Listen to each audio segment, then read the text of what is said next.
మేళ్లచెరువు మండల కేంద్రంలో మేళ్లచెరువు గ్రామ పంచాయతీలో సుమారు 2 కోట్ల రూపాయల నిధులు దుర్వినియోగమైనాయని జిల్లా అధికారులు గుర్తించారు. రికవరీ చేయాలంటూ గ్రామ సర్పంచ్ పందిలపల్లి శంకర్ రెడ్డికి నోటీసులు పంపించారు. ఆర్ఆర్ యాక్ట్ కింద 45 రోజుల్లో నిధులను రికవరీ చేయాలని జిల్లా కలెక్టర్ మేళ్లచెరువు తహసీల్దార్కు ఉత్తర్వులు జారీ చేశారు. కొందరు మేళ్లచెరువు గ్రామ పంచాయతీలో నిధులు దుర్వినియోగమైనాయని ఇటీవల కొందరు వార్డు సభ్యులు స్థానికులు ఫిర్యాదు చేయడంతో కోదాడ ఆర్డీఓ సత్యనారాయణ రికార్డులు స్వాధీనపరుచుకొని విచారణ చేశారు.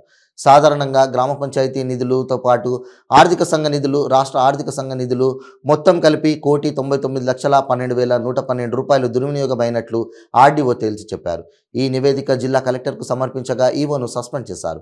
పంచాయతీరాజ్ చట్టం ప్రకారం గ్రామ పంచాయతీ సర్పంచ్ అయిన శంకర్ రెడ్డిని సంజాయిషీ కోరుతూ ఈ నెల 16న షోకాజ్ నోటీసులు అందించారు. అయితే ఈ నోటీసులకు నిర్లక్ష్యంగా సమాధానం ఇవ్వడంతో గ్రామ పంచాయతీ నిధులను అక్రమంగా దుర్వినియోగం డ్రా చేశారని, ఏదైతే దుర్వినియోగం చేశారో ఆ డబ్బును మొత్తాన్ని రెవెన్యూ రికవరీ చట్టం ప్రకారం 45 రోజుల్లో గ్రామ పంచాయతీ సర్పంచ్ నుండి రికవరీ చేసి గ్రామ పంచాయతీ ఖాతాలో జమ చేయాలని మేళ్లచెరువు తహసీల్దార్కు కలెక్టర్ వెంకట్రావు ఆదేశించారు.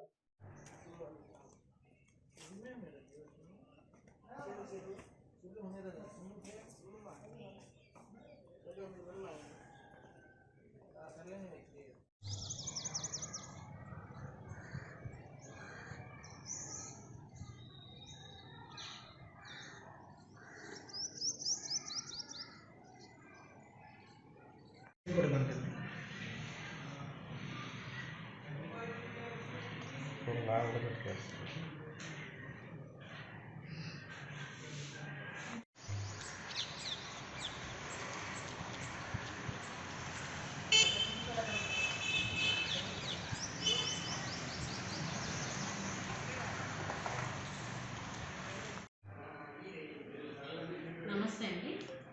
కలెక్టర్ గారి ఆదేశాల మేరకు కోదాడ రాజస్వ మండల అధికారి గారు మేళ్లచెరువు సర్పంచ్ గారి మీద నిధుల దుర్వినియోగంలో ఎంక్వైరీ ఆఫీసర్గా ఉండి సార్ ఎంక్వైరీ చేసిన దాని తర్వాత 1,99,12,112 రూపాయలు నిధులు దుర్వినియోగమైనట్టు రిపోర్ట్ ఇచ్చినందున ఆ రిపోర్ట్ ప్రకారం మాకు రెవెన్యూ రికవరీ యాక్ట్ కింద రికవరీ చేయమని చెప్పేసి కలెక్టర్ గారు మాకు ప్రొసీడింగ్ జారీ చేశారు. ఆ ప్రొసీడింగ్ ప్రకారం మేళ్లచెరువు సర్పంచ్ గారైన శంకర్ రెడ్డి గారికి మేము ఫామ్ 1 నోటీస్, రికవరీ యాక్ట్ కింద ఫామ్ 1 నోటీస్ జారీ చేయడం జరిగింది.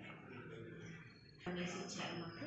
దాన్ని బట్టి ప్రొసీజర్ ఫాలో అవుతుంది. అంటే ఏ రోజుల్లో రికవరీ చేయాలి? 45 డేస్ అని ఉంది. తర్వాత చేయలేకపోతే వాళ్ళు చేయలేకపోతే వాళ్ళ ఆస్తులు జప్తు చేస్తారు. ప్రొసీజర్ 1,99,12,112 రూపాయలు. కోర్టుకు పోయినా తెలిసింది. అతను కోర్టుకు పోతే అట్లా 10 తెలుసుకోవాలి. ఇది ఫస్ట్